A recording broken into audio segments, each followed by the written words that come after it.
আসসালামু আলাইকুম। Hello viewers. রাজধানীতে খুন হলো এক শিল্পপতি। ফিল্মে স্টাইলে এক নারী খুন করলেন এই ব্যবসা। শুধু খুনই করেননি, তিনি ৬০ টুকরো করে তার মরদেহ পলিথিনে মুড়িয়ে ফেলে রেখেছেন। কুড়িল কাঞ্চন সড়কের উত্তর পাশে ৫ নং সেক্টরের একটি লেকে ৩টি পলিথিনে মোড়ানো এই লাশ পাওয়া যায়। ১০ই নভেম্বর শিল্পপতি মাসুম বাসা থেকে নিখোঁজ হন। গুলশানের বাসা থেকে তিনি নিজ গাড়ি ও ড্রাইভারকে নিয়ে বের হন। পরে তার গাড়ি ফেরত পাঠান এবং অন্য গাড়িতে চড়ে তিনি নারায়ণগঞ্জ যাবেন বলে বাসা থেকে বের হন। পরে তিনি আর আসেননি। তার ছেলে তার ফোন বন্ধ পান। পরের দিন তার ছেলে থানায় জিডি করে। জিডির সূত্র ধরেই তদন্ত হয়।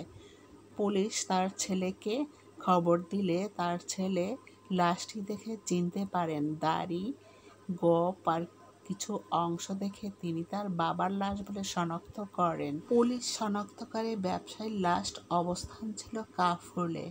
ফোনের সূত্র ধরেই খুনিকে ধরা হয়। খুনি একজন নারী। তিনি শেওড়াপাড়ায় একটি ফ্ল্যাট বাড়িতে থাকতেন। সেখানে ব্যবসায়ী ও নারীর অবস্থান ছিল। গার্মেন্টস ব্যবসায়ী গুলশানে তার পরিবার নিয়ে থাকলেও তিনি পরকীয়ায় লিপ্ত ছিলেন। এই নারীকে নিয়ে তিনি শেওড়াপাড়ার একটি ফ্ল্যাট বাসায় মাঝে মধ্যে থাকতেন। ফোনের সূত্র ধরেই এই নারী আসামি ধরা পড়ে। তিনি স্বীকার পেয়েছেন তিনি একাই খুন করেছেন। আর কেউ জড়িত আছে কিনা তা এখনো জানা যায়নি। নারীটিকে দেখে মনে হয় গার্মেন্টসের সিকিউরিটি গার্ড। এই ব্যবসায়ী তার সাথে চলাফেরা করতেন এবং পরকীয়ায় লিপ্ত হয়েছিলেন। অনেকে বলছেন তার বডিগার্ড। মেয়েটি গরিব ঘরের দেখে মনে হয়। বাড়ি ময়মনসিংহের, নাম রুমা। এই নারী শেওড়াপাড়ার একটি ফ্ল্যাটে বাস করতেন। কথা হচ্ছে তিনি কিভাবে খুন করে ৬০ টুকরা করে নারী ভুঁড়ি, হাত পা খণ্ডিত করে আবার লাশ ফেলে দিলেন। পথে কি পুলিশ তাকে ধরেনি বা গাড়ি চেক করেনি? ১০ই নভেম্বর ব্যবসায়ী জসিমউদ্দিন মাসুমকে বাসায় ডেকে নিয়ে যান এই নারী। প্রথমে দুধের সাথে ঘুমের ঔষধ খাইয়ে অচেতন করেন। তারপর ৬০ টুকরা করে হ্যাসকোব্লেড চাপাতি দিয়ে খণ্ড বিখণ্ড করে হাত, পা, গোঁফ, দাড়ি, উরু সব আলাদা আলাদা করে ৩টি প্যাকেট করেন। এমনকি নারী ভুঁড়িও যকৃত একটি প্যাকেট করেন। পরে তিনি লেকের পাশে ফেলে আসেন। প্রথমে পাঠাও ভাড়া করেন, তারপর সিএনজির মাধ্যমে তিনি এগুলো একাই বহন করেন। লাশ গুম করার উদ্দেশ্যে তিনি এই প্যাকেটগুলো ফেলে আসেন। প্রথমে তো পুলিশ কোনো হদিস পাচ্ছিল না। কথা হচ্ছে এতগুলো লাশের টুকরা যখন ফেলে আসেন, পুলিশ তাকে ধরল না। এক রিকশা চালক এই লেকের পানিতে মুখ ধুচ্ছিলেন, তখন গন্ধ ছড়াচ্ছিল। তখন আশেপাশের মানুষ ডেকে নিয়ে আসেন। তখন শিল্পপতির লাশ তার বড় ছেলে শনাক্ত করেন।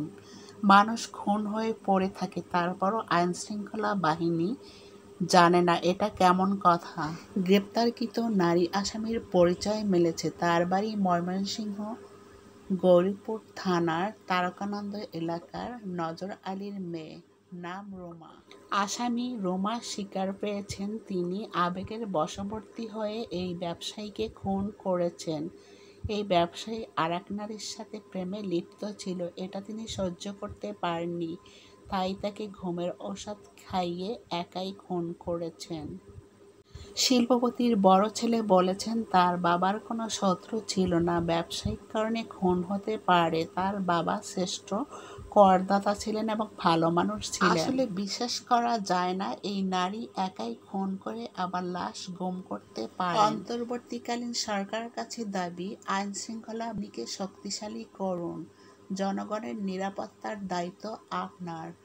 পুলিশ বাহিনীকে আরও শক্তিশালী করুন। এভাবে গুম খুন করে পার পেয়ে যাবে, এটা আমাদের কাম্য নয়। সকলকে ভিডিও দেখার জন্য ধন্যবাদ। আমার চ্যানেলটি সাবস্ক্রাইব করুন, লাইক কমেন্ট করে পাশে থাকুন।